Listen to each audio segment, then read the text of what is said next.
الحمدللہ رب العالمین والصلاة والسلام علی حبیبہ محمد وآلہ وصحبہ اجمعین اما بعد فاعوذ باللہ من الشیطان الرجیم بسم اللہ الرحمن الرحیم وَأَنَّ هَذَا صِرَاطِي مُسْتَقِيمًا فَاتَّبِعُوهُ وَلَا تَتَّبِعُوا السُّبُلَ فَتَفَرَّقَ بِكُمْ عَنْ سَبِيلِهِ ذَلِكُمْ وَصَّاكُمْ بِهِ لَعَلَّكُمْ تَتَّقُونَ اللهم سبحانك لا علم لنا إلا ما علمتنا إنك أنت العليم الحكيم مولاي صل وسلم دائما أبدا على حبيبك من زانت به البصر وعلى السامعين الكرام السلام علیکم ورحمۃ اللہ وبرکاتہ۔ ارشاد باری تعالیٰ ہے اور یہ کہ یہی میرا راستہ ہے سو اس پر چلو اور دوسری راہوں پہ مت چلو کہ وہ تمہیں اس یعنی اللہ کی راہ سے الگ کر دیں گی۔ اللہ نے تم کو اس کا تاکیدی حکم دیا ہے تاکہ تم احتیاط رکھو۔ معزز سامعین کرام، متصل جو آیات کریمہ ہیں ان میں بنیادی طور پر 10 اصول بیان فرمائے گئے اور ان اصول کا بیان فرمانا کسی بھی معاشرے کے ہر طرح کے مسائل کا حل ہے اور بنیاد ہے، چونکہ مزید پیشتر جو ارشادات عالی ہیں وہ کافر و مشرکین کے جو حالات ہیں، جو مزاج ہیں، عادات ہیں، اعتراضات ہیں، ان موضوعات کے تحت ارشاد فرمایا گیا ہے، لیکن اس سارے معاشرے کی جو تلخی ہے اس کے جواب میں جو حل ارشاد فرمایا گیا ہے وہ یہ متصل آیات کریمہ میں، اور یہ 10 نکات ہیں۔ دنیا میں جہاں بھی انسان بستا ہے اس میں مقتدر حلقے اور کمزور حلقے، انسانی معاشرتی زندگی اکٹھی ہے، لیکن یہ قوت اور کمزوری مابین اتنا فرق پیدا کر دیتی ہے کہ جو قوت کے حامل لوگ ہوتے ہیں وہ اپنا حق سمجھتے ہیں کہ اپنی پسند حاصل کی جائے، اور جو کمزور طبقہ ہے اس کے حالات مظلومیت کے ہو جاتے، اور جب انتہائی درجہ برائی کا بڑھ جائے تو پھر وہ جو مظلوم ہے وہ بجائے خود ایک ظالم کی کیفیت میں ڈھلنا شروع ہو جاتے۔ جیسے اگر ہم دیکھیں معاشرے میں کہ کئی ایسے لوگ ہیں جو طاقتور ہیں، وہ دوسروں کے حقوق جو ہیں انہیں غصب کرتے ہیں، لیکن جن کا حقوق غصب کیے گئے ہیں اگر ان کے حالات دیکھیں تو جہاں ان کا اختیار ہے وہاں وہ بھی ایک درجے کا ظلم کر رہے ہوتے۔ تو یہ سمجھ آتی ہے کہ جب معاشرے میں عدل نہ ہو تو مضبوط یا طاقتور طبقے سے لے کر کمزور طبقے تک ہر ایک اپنے سے کمزور طبقے پر ظلم کرنا یا اس سے اس کا حق چھیننا اپنے لیے وہ اسے سمجھتا ہے کہ یہ میرا حق ہے کہ میں ایسا جیسا چاہ رہا ہوں ایسا کروں۔ تو قرآن کریم کلام ذاتی بنی نوع انسان کی ہر ضرورت کا جواب، چاہے وہ ضرورت ایمانیات سے متعلق ہو، عبادات کے پہلو ہوں، اور عبادات اس قابل کر رہی ہوں کہ معاملات زندگی جو ہیں وہ سہل ہو رہی ہوں، تو ہر ایک حصے میں رہنمائی موجود ہے۔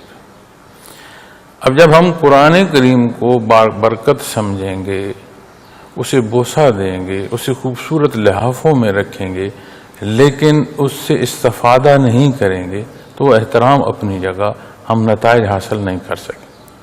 جیسا ہم دیکھتے ہیں ہمارے گھروں میں خوبصورت لحاف بنائے جاتے ہیں، قرآن کریم کو اونچے بالا خانوں میں رکھ دیا جاتا ہے، اور کبھی اٹھائیں تو بوسہ دیتے ہیں پھر ہم رکھ دیتے ہیں، لیکن جب اس قرآن کریم کو تلاوت نہیں کریں گے، اس حکم کو نہیں سمجھیں گے جو ہمیں ارشاد فرمایا گیا ہے، جس کی حدود و قیود وہ جو نبی کریم صلی اللہ علیہ وسلم نے مقرر فرمائی ہیں، تو پھر ہم استفادہ نہیں کر سکیں گے۔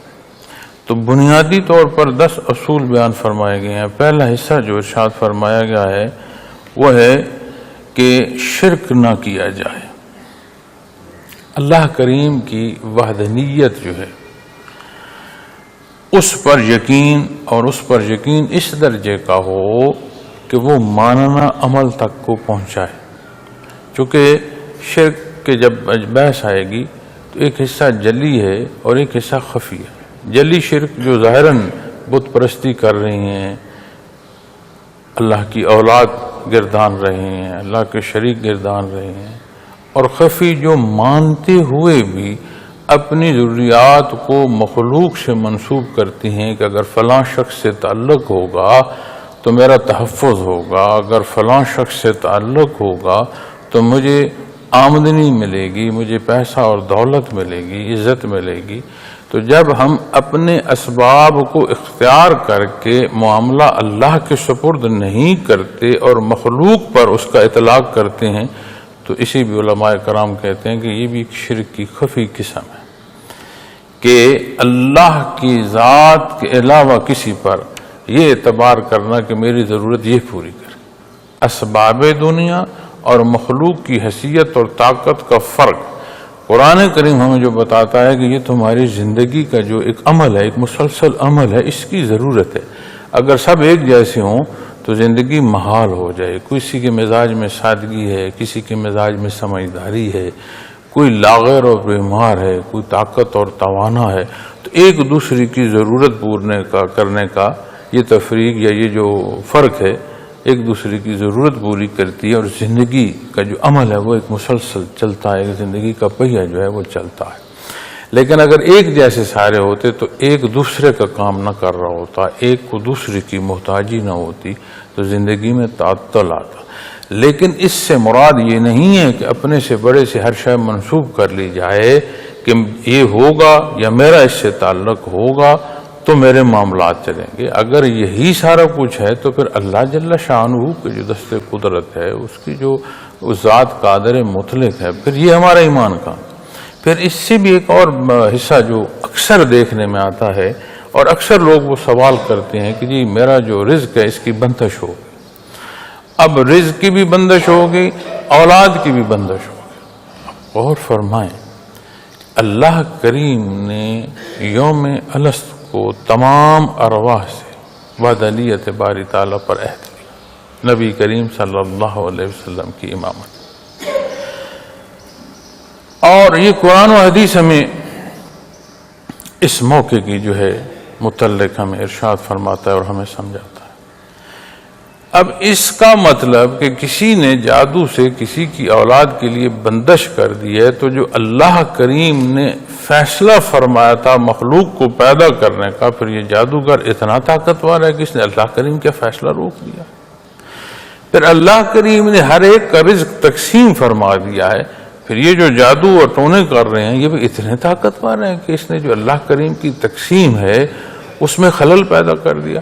اور یہ اگر اتنی ہی طاقتور ہیں تو جو ان کے ساتھ جا کر جادو ٹونے کرا رہا ہے یہ اس کی جیب کو کیوں دیکھ رہے ہیں، اس سے پیسے کیوں لیتے ہیں کہ مجھے پیسے دو اور میں تمہیں یہ جادو کر دیتا ہوں یا یہ ٹونا پڑھ دیتا ہوں. اگر یہ اتنی ہی قوت کے حامل ہوتے تو پھر اپنی ضروریات مخلوق کے ساتھ کیوں وابستہ کر رہے ہیں. تو قرآن کریم بیان فرماتا ہے کہ جادوگر جو ہے وہ کبھی کامیاب نہیں ہو سکتا. کوئی حصہ کہیں کمی بیشی کا جو بھی آتا ہے تاکہ اللہ کریم کو منظور نہ ہو تو نہیں ہو سکتا. اب جو ہمارے ذمہ ہے کہ اپنی جو استعداد ہے اسے بروئے کار لایا جائے، اپنے ذہن جو ہے اسے بروئے کار لایا جائے، اپنی جو اس وجودی استعداد کا ہر پہلو ہے اسے بروئے کار لایا جائے.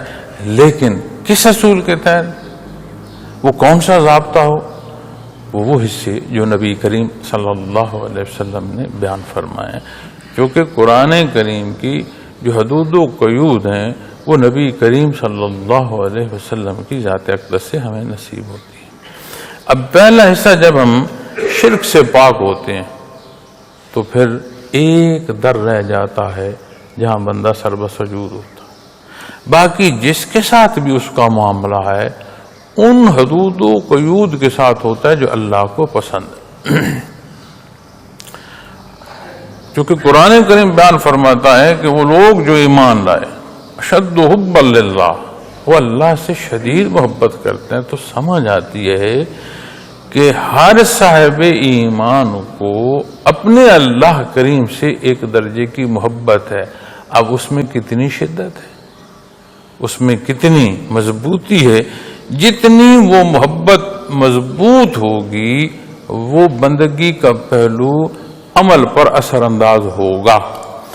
ہر ایک کے ساتھ جو وہ بھلائی کرے گا وہ مخلوق پر احسان نہیں کر رہا ہوگا، وہ یہ جانتا ہوگا کہ یہ حصہ یا یہ عمل میرے اللہ کو پسند ہے، یہ مخلوق میرے اللہ کی ہے، اس کی بھلائی اسے پسند ہے، اس بھلائی کی قوت اس نے مجھے عطا فرمائی ہے جسے میں صرف کر رہا ہوں، چاہے وہ طاقت ہے، چاہے وہ عقل ہے، چاہے وہ دولت ہے، اس کی دی ہوئی ہے، اس کی پسند پر، اس کی مخلوق پر اگر میں صرف کر رہا ہوں تو پھر میرا کس پر احسان؟ تو پھر ہر عمل جو ہے وہ صرف اللہ کی خوشنودی کے لیے ہوتا ہے، اپنی بندگی کی اور اس اظہار محبت میں ہوتا ہے. پھر یہی پہلو نہ صرف انسان ہر عمل تک جاتا ہے جو اپنے وجود کی صفائی تک پہنچاتا ہے. وہ مخلوق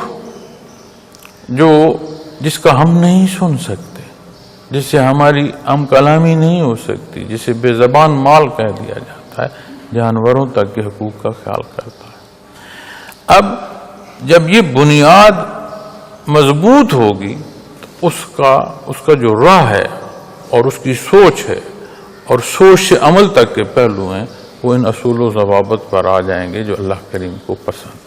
پھر دوسرے حصے میں جو دوسری بات فرمائی گئی ہے، اب دیکھیں جہاں وعدانیت باری تعالیٰ کا ارشاد فرمایا گیا، دوسرے حصے میں فرمایا وبالوالدین احسان، اور اپنے والدین کے ساتھ احسان کر. عرف عام میں جو لفظ احسان آج کل ہماری زبان میں جو سمجھا جاتا ہے وہ دین کے معنوں میں آتا ہے، یعنی عطا کے معنوں میں آتا ہے، دینے کے معنوں میں آتا ہے. لیکن والدین کے ساتھ جو احسان ہے یہ عطا کے معنوں میں نہیں لیا جائے گا. ان کا حق ہے اور جس کے ذمے ہے وہ اپنے فرض کی ادائیگی کر رہا ہے اور ایسے کر رہا ہے جیسے اللہ کریم نے پسند فرمایا. پھر اپنے والدین کی خدمت کر رہا ہے اور اللہ کریم اسے عبادت کا درجہ عطا فرمایا. اب والدین کی جب محبت کی بات آتی ہے، اب یقین مانیں کہ محبت کی نگاہ سے والدین کو دیکھنا باعث اجر اور ثواب. قرآن کریم بیان فرماتا ہے کہ وہ ماں جس نے تمہیں کتنا عرصہ تکلیف سے اپنے پیٹ میں اٹھایا اور کتنا وقت لگا کہ اس نے تمہیں دودھ پلایا. اور ہم ان دو ہستیوں کے ادب کرنے سے تو کجا آپس کے مقابلے میں بیٹھے ہوتے ہیں کہ ماں کا مقام بلند ہے کہ والد کا مقام بلند ہے، اور یہ بھول جاتے ہیں کہ جو حکم ہمارے لیے ہے کہ ہم اس پر عمل پیرا ہو رہے ہیں. اب والدین کا ادب، لحاظ اور ان کے ساتھ وہ برتاؤ جس سے انہیں خوشی نصیب ہو، مسرت نصیب ہو، معاشرے میں یہ دوسرا نقطہ توحید کے بعد والدین کے ساتھ جو حسن سلوک ہے معاشرے کی بنیاد بیان فرمائی جائے. اب اسی اگر آپ باریکی میں دیکھیں تو آج کی جدت آئسولیٹ کر رہی ہے، ہر ایک کو الگ الگ کر رہی ہے. ہر کوئی کہتا ہے میری زندگی جیسا میں چاہوں ویسا ہو. اب انسان بنیادی طور پر مل جل کر رہنے والی مخلوق ہے، ایک دوسرے کے ساتھ ضروریات منسوب ہیں، اور ایک دوسرے کا ہونا، ایک دوسرے کو دیکھنا، ایک دوسرے کا سننا، یہ جو بول چال تک کی حدیں انسانی زندگی کو ٹھہراؤ دیتی ہے. جب انسان آئسولیشن میں جاتا ہے تو وہ، اگر میں سادے لفظ کہہ دوں، آسان بات کر دوں، تو آپ یہ کہہ سکتے ہیں کہ نیم پاگل ہونا شروع ہو جاتا.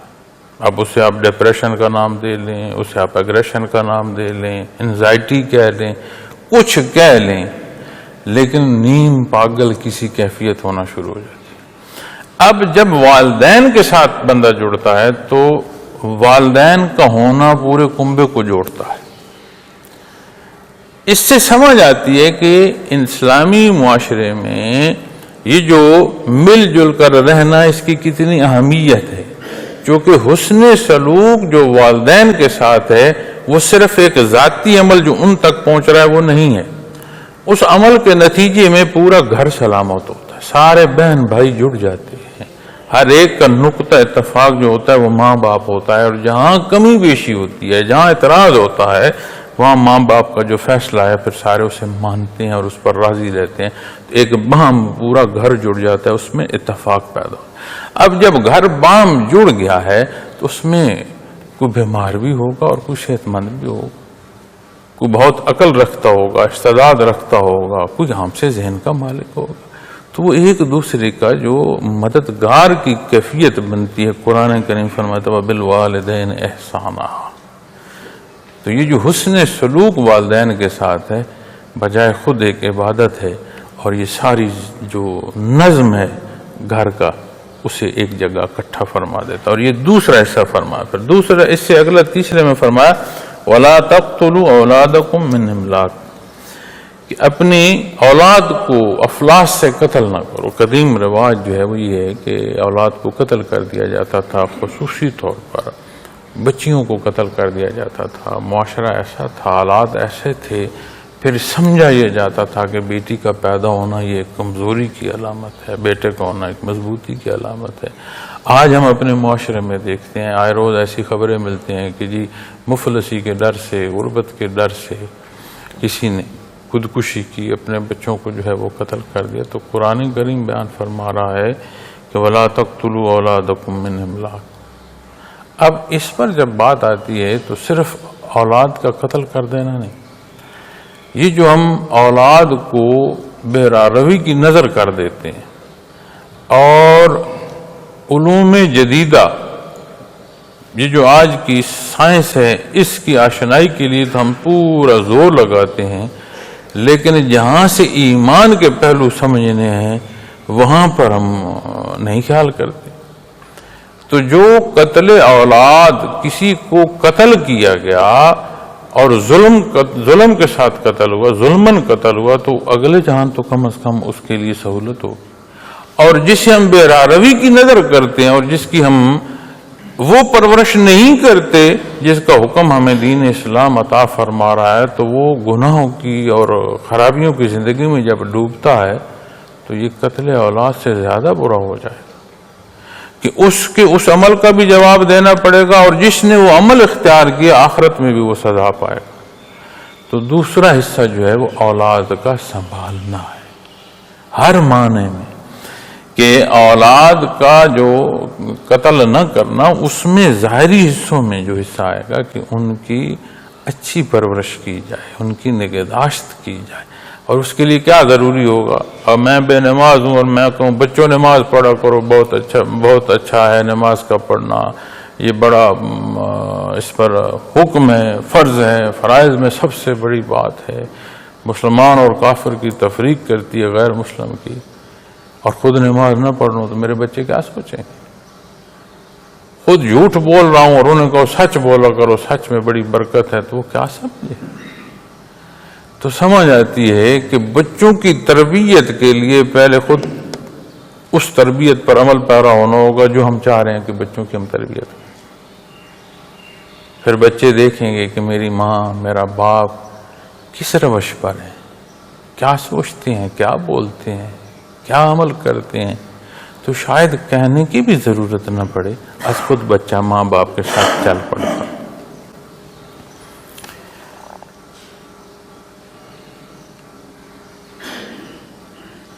پھر اگلا حصہ جو فرمایا گیا ہے وہ ہے بے حیائیوں کے قریب مت جاؤ، وَلَا تَقْرَبُوا الْفَوَاحِشَ، بے حیائی اس سے اجتناب کیا جائے۔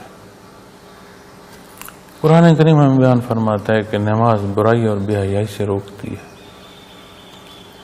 فرائض میں سب سے بڑا حکم اور موقع کا جو انعام قرآن کریم بیان فرما رہا ہے کہ وہ برائی اور بے حیائی سے روکتی ہے۔ آپ دیکھیں کہ سب سے بڑا حکم فرض کا ہوتا ہے، پھر فرائض میں نماز کا بیان فرمایا، اور نبی کریم صلی اللہ علیہ وسلم نے فرمایا، مفہوم عالی ہے کہ بے نماز ہم میں سے نہیں، کتنی سخت وعید ہے، اور اتنے اہم حکم کا جو موقع پر اجر اور ثواب نصیب ہو رہا ہے وہ برائی اور بے حیائی سے روک. سمجھ آتی ہے کہ معاشرے کی تعمیر میں حیا کتنی بڑی شے ہے. پھر یہ بھی سمجھ آتی ہے کہ آج ہمارے پورے معاشرے میں سب سے جو سہل چیز حاصل کی جا سکتی ہے اور کم قیمت جس شے کی ہے وہ بے حیائی کی ہے. پوری دنیا میں جو معاشرے یہ آج کی جدت جو تعمیر کر رہے ہیں اور اس برائی کو پھیلانے کا سبب کر رہے ہیں، ان کے معاشروں میں یہ جو سوشل میڈیا پر جو کچھ ہوتا ہے اتنا عام نہیں ہے جتنا عام ہمارے پاس ہے اور جتنا سہل اور آسان ہے. ہر شے مہنگی ہو رہی ہے، اسے سستا ہمیں کیوں دیا جا رہا ہے؟ اس لیے کہ ہم نے قرآن و حدیث پر محنت نہیں کی. ہمارے مخالف محنت کرتے، وہ دیکھتے ہیں کہ انہیں بھائی چارے کا اگر درس دیا جا رہا ہے تو ان کے اندر نفاق پیدا کرو تاکہ مسلم جو ہے امہ یہ مضبوط نہ ہو سکے، یہ بکھرے. انہیں اس بات کا احساس ہے کہ حیا جو مسلمان معاشرہ ہے اس کی بنیاد ہے. پوری محنت کر رہے ہیں کہ انہیں بے حیا کر دیا جائے. اب میں عمل نہیں کر رہا، ایک ظلم تو جو میں بے عملی کر رہا ہوں اور دوسرا ظلم جو قتل اولاد میں میری اولاد کی روش جو ہے وہ کیا جا رہی ہے، کس طرف جا رہی ہے. تو قرآن کریم نے تیسری بات جو معاشرے میں سلامتی کی بیان فرمائی ہے وہ بے حیائی سے بچنے کا فرمایا ہے. پھر فرمایا وَلَا تَقْتُلُوا النَّفْسَ الَّتِي حَرَّمَ اللَّهُ إِلَّا بِالْحَقِّ. یہ ظلماً جو قتل ہے اسے منع فرمایا گیا ہے. اب جب بندہ کسی کو قتل کرتا ہے جائز حصوں میں نہیں، اب جہاد پر ہے، روبرو مقابل ہے، تو جو مارا جا رہا ہے وہ بھی تو قتل ہو رہا ہے لیکن وہ حکم کے تحت ہے. اسی طرح جسے پھانسی پر لٹکایا جاتا ہے تو بندہ ظاہراً تو وہ بھی قتل ہوگا لیکن اس کے پیچھے ایک پورا نظم و نسق ہے، اس کا جرم ثابت ہوا ہے، اس پر پھانسی کا حکم ہوا ہے، اسے ایک نظام ہے جو پھانسی تک پہنچا رہا ہے. اب جب نظام پھانسی پر پہنچاتا ہے تو قتل کی دشمنی نہیں چلتی نظام کے ساتھ، لیکن اگر کوئی یہی عمل ذاتی طور پر کرتا ہے تو پھر ایک دشمنی چلتی ہے، قتل جو ہے وہ چیزیں معاملات جو ہیں اٹھنا شروع ہو جاتے ہیں. تو فرمایا کہ کسی جان والے کو قتل نہ کرنا. اب قاتل اپنا حق سمجھتا ہے کہ جو وہ چاہ رہا ہے ویسا. اب بنیاد پر چلے جائیں کہ جہاں توحید بنیاد بتائی جا رہی ہے وہاں منسلک ہوگا تو اسے معلوم ہوگا کہ میرا حق کیا ہے اور میرا فرض کیا ہے، کہاں میں حدود سے گزر رہا ہوں. اب جہاں قتل ہوتا ہے تو اس سے متعلق جو قرآن کریم بیان فرماتا ہے وہ فرماتا ہے کہ سمجھ رکھنے والوں کے لیے یہ جو قانون ہے قصاص کا یہ سبق ہے، بڑی بنیاد ہے معاشرے کی تعمیر. اگر کسی کو سزا اور جزا کا احساس نہیں ہوگا تو وہ تو بے دھڑک ہو جائے گا. اگر نظام مضبوط ہوگا، جزا سزا ہوگی تو لوگ خوف کھائیں گے. چوری پر اگر ہاتھ کٹتا کسی کا دیکھیں گے تو اپنا ہاتھ چوری کی طرف بڑھتا ہوا خود روک جائے گا کہ یہ ہاتھ جہاں بڑھ رہا ہے ہاتھ کٹ جائے گا، شاید وہ رہے گی کہ نہیں ہاتھ کٹ جائے. کوئی اپنے غصے سے بے قابو ہو کر کسی کی جان لیتا ہے تو اسے جھولتی ہوئی جو ہے وہ لاشا نظر آئے گا کہ میں بھی اس طرح جھول رہا ہوں. تو اطلاق جو نظم و نسق کا یہ معاشرے میں بڑی بنیادی حیثیت رکھتا ہے.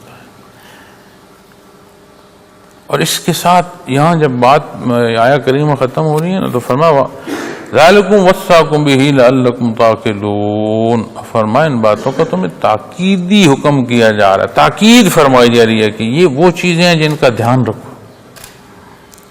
لعلکم تعقلون فرمایا تاکہ تم سمجھو. تاکید فرمائی جا رہی ہے کہ سمجھو. اب سمجھنے سے کیا مراد ہے؟ کسی بات کا سمجھنے کے درجے میں تب داخل ہوگا جب بندہ اس کے مطابق عمل کرے گا کہ ہاں اس نے جو سمجھا اس پر عمل کر رہا. پھر اگلے حصے میں جب بات ہے وَلَا تَقْرَبُوا مَالَ الْيَتِيمِ، یتیم کا مال اس کے پاس مت جاؤ، یعنی پاس مت جاؤ سے مراد کہ اس سے متعلق غلط سوچ جو ہے اس سے بھی اجتناب کیا جائے۔ اور جہاں کمزوری ہم دیکھتے ہیں، ہم تو اپنا حق سمجھتے ہیں کہ جو کچھ ہے وہاں سے چھین لیا جائے، اور ایک یتیم کے سر پر جو ہاتھ ہے اس کے نیچے جو بال آتے ہیں، اللہ کریم اس ایک شفقت برے ہاتھ کا رکھنا بچے کے سر پر، ان بالوں سے زیادہ نیکیاں عطا فرماتے ہیں، اجر عطا فرماؤ۔ نظام کا مالک وہ، مخلوق کا مالک وہ، ہر شے اس کے دستے قدرت۔ وہ محبت جو بندے مومن کی ایمان کی معراج ہے کہ اپنے اللہ سے شدید محبت کرتا ہے، وہ اس کی مخلوق سے بھی محبت کرتا ہے۔ یہ جو کہتے ہیں نا کہ انسانیت مذہب ہے، یہ سب جھوٹ بولتے ہیں۔ انسانیت دین اسلام سکھاتا ہے، دین اسلام کے اصول نکالو، پیچھے انسانیت کی کوئی رمق بچ جائے تو بتانا۔ ایک جانوروں جیسی کیفیت پیچھے رہے گی، انسانیت نہیں رہے۔ تو یتیم کے ساتھ جو صلح رحمی ہے، اس کے مال کی حفاظت ہے، اس سے زیادتی نہ ہو۔ پھر اگلا حصہ فرمایا وَأَوْفُوا الْكَيْلَ وَالْمِيزَانَ بِالْقِسْطِ، ناپ تول انصاف کے ساتھ، لین دین انصاف کے ساتھ۔ یہ جو معاشرے میں انسانوں کا انسانوں سے تعلق بنتا ہے، اس میں انصاف، چاہے وہ کسی بات کی اور کسی گمان تک ہو یا کسی شے کے ناپ تول تک، ہر شے ناپ تول کے ساتھ جب ہم دیکھیں گے تو اس کے اندر ایک ٹھہراؤ آئے گا۔ اور معزز سامعین کرام، ان آیات کریمہ پر یہ میرا تیسرا یا چوتھا بیان آ رہا ہے، اور اتفاق ایسا ہو رہا ہے کہ یہ تیسرا اور چوتھا بیان آ رہا ہے، اور ہر حصے میں ایک الگ پہلو سمجھنے کو نصیب ہو رہا ہے مجھے۔ لیکن میں بات بڑے وثوق سے جو کہہ رہا ہوں وہ یہ ہے، ہم ان اصولوں کا اطلاق نظام مملکت پر لگاتے ہیں کہ ملک پر۔ ملک کیا ہوتا ہے؟ ملک کو تقسیم کرتے ہو تو ملک کے اندر اگر ہم اپنے ملک کو دیکھتے ہیں تو کیا ہوگا؟ قومی سطح سے نیچے آؤ گے تو صوبائی سطح آئے گی، صوبائی سطح سے آؤ گے تو پھر ڈویژنل ہیڈ کوارٹر آ جائیں گے، پھر ڈسٹرکٹ ہیڈ کوارٹر آ جائیں گے، تحصیل آ جائیں گی، یونین کونسل آ جائیں گی، پھر گاؤں آ جائیں گے، محلے آ جائیں گے، گھر آ جائیں گے۔ تو غور تو فرمائے، ایک اکائی اس کی ابتدا انسانی معاشرے ہوتے ہوتے ہوتے ایک ملک تک پہنچتی ہے۔ ہم یہ کیوں سمجھتے ہیں کہ ہر سال بات کا اطلاق وہاں ہو اور مجھ پر نہ ہو؟ تو اگر کوئی اپنے گھر میں امن چاہتا ہے، سکھ چاہتا ہے، تو یہ جو اصول قرآن کریم بیان فرما رہا ہے یہ ہر اکائی اختیار کرے۔ اور جب یہ ایک ایک اکائی اختیار کرے گی، ایک گلدستہ ہوگا، ایک خوبصورت معاشرہ ہوگا، ایک اچھا ملک ہم تعمیر کر سکیں گے۔ تو ناپ تول کے ساتھ پھر فرمایا لا نکلف نفسا الا وسعها، ہم کسی کو اس کی طاقت سے بڑھ کر تکلیف نہیں دیتے۔ حکم فرمایا جا رہا ہے اختیار کرنے کا۔ ہم اس آیہ کریمہ کا مطلب لیتے ہیں کہ یہ جو تکالیف آتی ہیں، بیماریاں آتی ہیں، حادثات آتے ہیں، قرآن کریم فرما رہا ہے کسی کی بس سے زیادہ اس کو تکلیف نہیں دی جاتی۔ لوگوں کو حادثہ پیش آتا ہے تو ان کے دل بند ہو جاتے ہیں، فوت ہو جاتے ہیں، گر پڑتے ہیں، غش خا کرتے ہیں، اسے ہم کیا کہیں؟ حضرت جی رحمت اللہ تعالیٰ نے جب تفسیر یہاں بیان فرماتے ہیں، وہ فرماتے ہیں جو احکامات دین ہیں انسانی استعداد کے مطابق ہیں۔ اس سے مراد یہ ہے کہ کوئی حکم ایسا نہیں ہے جسے انسان اختیار نہیں کر سکتا۔ تو اتنی استعداد انسان کو عطا فرمائی گئی ہے، جو حکم فرمایا جا رہا ہے اس کی استعداد سے باہر نہیں۔ پھر فرمایا جب بات کرو تو انصاف کرو، یعنی سچ کلام۔ نبی کریم صلی اللہ علیہ وسلم سے عرض کی، صحابی نے یا رسول اللہ علیہ وسلم بڑا مشکل ہے ساری باتیں اختیار کرنا، کوئی ایک بات مجھے فرما دیں جسے میں اپنے پلے باندھ لوں، نہ چھوڑوں، میرا معاملہ درست رہے۔ تو آپ نے فرمایا سچ بولنا۔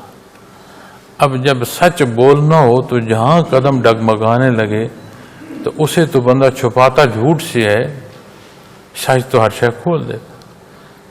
تو زندگی کے سارے اسلوب سیدھے ہو جاتے ہیں اگر بندہ سچائی پر کھڑا ہو، سچ کا ساتھ دے رہا ہو، سچ اختیار کر رہا ہو، اور سچ جو ہے اس کی جو کلام ہے، اس کا جو بولنا ہے، اس کا جو اظہار ہے وہ سچ پر مبنی ہو.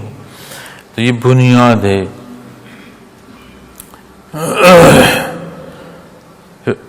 پھر یہی انصاف مخلوق کو دیکھ کر نہیں کہ قریبی اگر کوئی عزیز آ گیا تو سچ جھوٹ ہو جائے. انصاف جہاں بات انصاف کی آئے گی، گواہی کی، شہادت کی، سچ کی آئے گی، ایک جیسی آئے گی. اور جب بنیاد توحید پر مضبوط ہوگی تو یہ بندہ عمل مخلوق کو دیکھ کر نہیں کر رہا ہوگا، اپنے اللہ کی رضا کے لیے کر رہا ہوگا. معزز سامعین کرام، پھر عہد فرمایا بِعَہْدِ اللَّهِ أَوْفُوا، کہ جو اللہ سے عہد کیا ہے اسے پورا کرو. اللہ سے عہد کیا ہے؟ لا الہ الا اللہ محمد رسول اللہ، جس کا ہم اعلان کرتے ہیں، جس کا ہم دعویٰ رکھتے ہیں، اس کے مطابق جب بات آئے گی تو بڑی باریک سوچوں سے لے کر اعمال تک ہر چیز اس کے تحت آ جائے گی. اور اس کے ساتھ بھی تاکیدی حکم فرمایا ذالکم وصاکم، تاکیدی حکم تمہیں دیا جا رہا ہے. آج کی جو آیہ کریمہ ہے اس پچھلی تفسیر کے ساتھ جب یہاں ہم پہنچتے ہیں تو آخری حصہ جو فرمایا گیا ان اصولوں کا جن پر خوبصورت معاشرے تعمیر ہو سکتے ہیں، ملک نکھر سکتے ہیں، معاشرے توانا ہو سکتے ہیں، آخری حصہ فرمایا اور یہ کہ یہی دین میرا سیدھا راستہ ہے، سو اس پر چلو. وَلَا تَتَّبِعُوا السُّبُلَ فَتَفَرَّقَ بِكُمْ عَنْ سَبِيلِهِ، فرمایا دوسری راہوں پہ مت چلو کہ وہ تمہیں اس اللہ کی راہ سے الگ کر دے. حدیث شریف میں آتا ہے کہ نبی کریم صلی اللہ علیہ وسلم نے ایک خط کھینچا، ایک لکیر کھینچی، اور سیدھی لکیر کے دونوں طرف کچھ اور خطوط کھینچے جو سیدھے نہیں تھے. آپ نے فرمایا اسلام یہ جو سیدھا لکیر ہے اس طرح سیدھا ہے، اور یہ جو دوسرے خطوط ہیں، ٹیڑھی لکیریں ہیں، ان پر شیطان بیٹھا ہوتا ہے جو مخلوق کو اپنی طرف راغب کرنے کی کوشش کرتا ہے اور جو اس طرف قدم بڑھاتا ہے اسے ان الجھوں میں ڈال دیتا. اور حدیث شریف میں آتا ہے کہ آپ نے جب یہ خطوط کھینچے اس وقت آپ صلی اللہ علیہ وسلم اس آیہ کریمہ کو تلاوت فرمایا آپ نے. تو ضروری ہے کہ ہم مخلوق کے پیچھے نہ جائیں، ہم مولانا کو نہ مانیں، ہم پیر صاحب کو نہ مانیں، ہم سیاستدان کو نہ مانیں، ہم اصول کو مانیں. اس اصول پر سیاستدان بھی ہو، اس اصول پر پیر صاحب بھی ہو، اس اصول پر مولانا صاحب بھی. اور وہ کیا ہے؟ ایک اللہ کا حکم جسے ایک نبی کریم صلی اللہ علیہ وسلم ہمیں عطا فرما رہے ہیں. وہ کیا ہے؟ ایک ہے قرآن کریم. جب اس وحدانیت سے آؤ گے اور ماننے پر آؤ گے پھر تفریق نہیں رہے گی، پھر اتفاق ہوگا، باہم اتفاق ہوگا، حقوق و فرائض کا خیال رکھو گے. اور یہ 10واں اصول جو ہے قرآن کریم ہمیں بیان فرما رہا ہے. ان 10 اصولوں کو لے کر کسی معاشرے پر اطلاق کر لو، کسی گھر پر اطلاق کر لو، اس میں بہتری پیدا ہونا شروع ہو جائے گی اور جو خرابی اور خرافات ہے وہ کم ہونا شروع. پھر ایک پہلو اور عرض کرتا ہوں. ایک بات ہے ظاہری حصہ، دوسرا حصہ ہے اس کے ساتھ برکت کا نصیب. وقت یہی رہتا ہے، اس میں اتنی برکت آ جاتی ہے کہ بے شمار بندہ امور سر انجام دے سکتا ہے اسے ایک وقت. ایک فرد ہے وہ کتنے ہی شعبوں کو چلا سکتا ہے کیونکہ اس سہل عمل کے ساتھ اللہ کی برکت نصیب ہوتی ہے. اور اگر سود کھایا جائے، حرام کھایا جائے اور حج کو چلا جائے تو وہ کس معنوں میں آئے؟ تو رواج تو کہلایا جا سکتا ہے، اپنی انا کی جو تقویت وہ تو کہلا سکتی ہے، حج تو نہیں کہلائے. اللہ جانے، اس کی مخلوق جانے، لیکن بنیادی اصول حرام لے کر جا رہا ہے، عبادت کیسے کرے گا؟ وہ عبادت کے درجے میں کیسے پہنچے؟ اسی طرح جب ہم آج تقسیم کو دیکھتے ہیں، یقین کریں ہم سارے تقسیم پر بحث کرتے ہیں، اپنے عمل کو وہ نہیں ہم دیکھتے۔ ہر کوئی بحث کر رہا ہے کہ جی اتنی امت میں تقسیم ہوگی، اتنے فرقے ہو گئے ملک میں، جی کون سے دین کی بات کی جائے، کس کے فرقے کی بات کی جائے؟ ایک ہی فرقہ جو اللہ اور اس کے رسول نے بیان فرمایا۔ جب نبی کریم صلی اللہ علیہ وسلم کے در پر جمع ہوگو تو پھر تفریق نہیں ہوگی، پھر اتفاق ہوگا، اور وہ اتفاق نہ صرف امت کو سلامتی دے گا بلکہ اللہ کی مخلوق کی بھلائی کا سبب ہو۔ غیر مسلم کو اس نظر سے دیکھنا کہ یہ غیر مسلم ہے، اس کا سر اڑا دیا جائے، اسلام اس کا سبق نہیں دیتا۔